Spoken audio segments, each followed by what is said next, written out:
Robin ബസിന് വീണ്ടും പൂട്ട്. വിവാദമായ അന്താരാഷ്ട്ര ബസ്സായ റോബിൻ ബസ് വീണ്ടും തമിഴ്നാട് ഗതാഗത വകുപ്പ് കസ്റ്റഡിയിലെടുത്തു. തമിഴ്നാട് റോഡ് ടാക്സ് അടയ്ക്കണമെന്നാവശ്യപ്പെട്ടാണ് കസ്റ്റഡിയിലെടുത്തത്.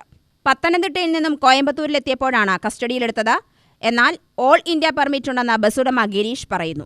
അന്യ സംസ്ഥാനത്തു നിന്ന് വരുന്ന വാഹനങ്ങൾ തമിഴ്നാട്ടിൽ കയറിയാൽ ഓൾ ഇന്ത്യ ടൂറിസ്റ്റ് പെർമിറ്റ് ഉണ്ടെങ്കിലും അവരുടെ ടാക്സ് അടയ്ക്കണമെന്ന് പറഞ്ഞ് അവർ വണ്ടി പിടിച്ചു കഴിയുമ്പം നമ്മൾ ഓൺലൈനിൽ കയറി അടയ്ക്കാൻ നോക്കിയാൽ നമ്മുടെ വണ്ടി ഓൾ ഇന്ത്യ പെർമിറ്റ് എടുത്തിട്ടുണ്ടെങ്കിൽ നമുക്ക് അടയ്ക്കാൻ സാധിക്കില്ല.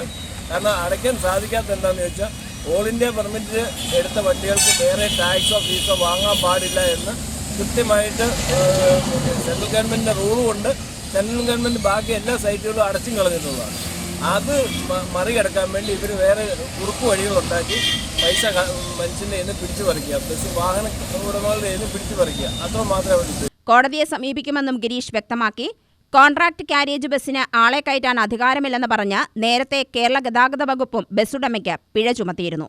ഇതിനെതിരെ ഉടമ ഗിരീഷ് കോടതിയെ സമീപിച്ചെങ്കിലും കോടതി അത് തള്ളുകയായിരുന്നു. UTV news, Palakkad.